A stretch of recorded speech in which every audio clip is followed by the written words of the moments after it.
India, ये है world's most exposed.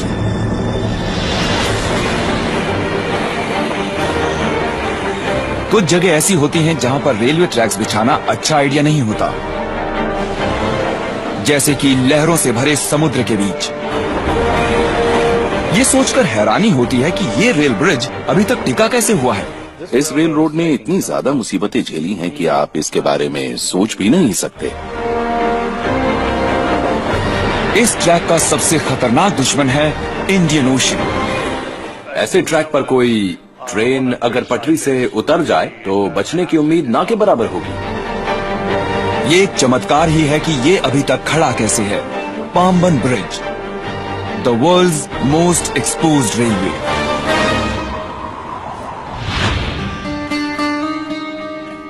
South India, Chennai से जरा सा साउथ में पाम्बन ब्रिज और तबाही के बीच खड़ी है ये मेंटेनेंस टीम। इनका मिशन, चाहे कुछ भी हो जाए, ब्रिज से ट्रेन्स गुजरती रहनी चाहिए। ये अपने काम पर जा रहे हैं, कई सौ मीटर अंदर समुद्र के बीच में। सिर्फ 1 मीटर चौड़ा और लगभग 2.5 किलोमीटर लंबा ये रेलवे ट्रैक पैसेंजर्स और सामान को रामेश्वरम आइलैंड और मेनलैंड के बीच लाता ले जाता है। इसके नीचे बहता है इंडियन ओशन। इसकी पोजीशन ऐसी है कि पाम्बन ब्रिज और इस पर काम करने वाले लोगों पर हमेशा खतरा मंडराता रहता है। न सेफ्टी बैरियर्स, न रोप्स और न ही लाइफ जैकेट्स। एजे अशोक कुमार इन हालातों में यहाँ हर रोज काम करते हैं। यहाँ किसी तरह की गलती की कोई गुंजाइश नहीं है। इस ट्रैक पर काम करना बहुत मुश्किल होता है। थोड़ा सा पैर फिसला और 100% डेथ। हवा भी बहुत जोर की चलती है। कई लोग मर चुके हैं। यहाँ पर इस तरह बहुत गहरा है ये पानी, जो भी इसमें गिरता है वो मर जाता है, क्योंकि हवा बॉडी को समुद्र की तरफ धकेलती है।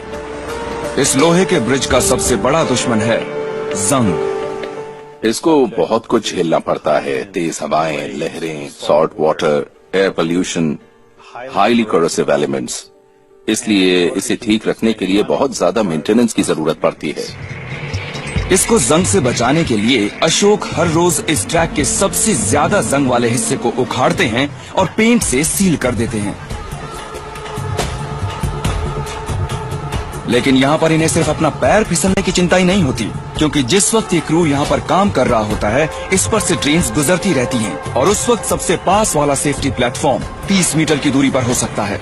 ये इंडियन रेलवे सिस्टम के इतिहास की एक बेहद अहम कड़ी है और इसीलिए इतनी कोशिश की जाती है इसको ठीक रखने की, और अगर कुछ हो जाए तो इसे रिपेयर करने की भी। लेकिन ये मेंटेनेंस टीम ज्यादा कुछ नहीं कर पाती जब कुदरत अपना असली रंग दिखाती है, क्योंकि ये है एक साइक्लोन कंट्री।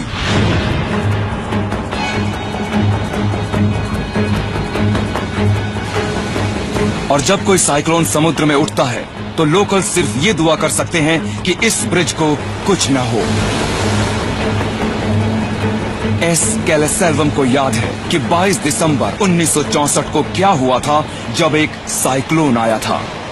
ये आधी रात की बात है। बहुत तेज हवा चलने लगी। सब लोग अपने अपने घरों में घुस गए और दरवाजे बंद करके अंदर ही बैठ गए। फिर अचानक घरों की छतें उड़ने लगी और पाम के पेड़ गिरने लगे और कुछ भी नहीं बचा। अगली सुबह गांव वाले ये देखने निकले कि कितना नुकसान हुआ है। सुबह 6 बजे जब सबने देखा क्या हुआ है तो साफ पता चल रहा था ब्रिज को बहुत ज्यादा नुकसान पहुंचा है। ब्रिज टूटकर समुद्र के पानी में गिरा हुआ था। सिर्फ पिलर ही साबुत बचे थे उसके, बाकी सब डूब गया था।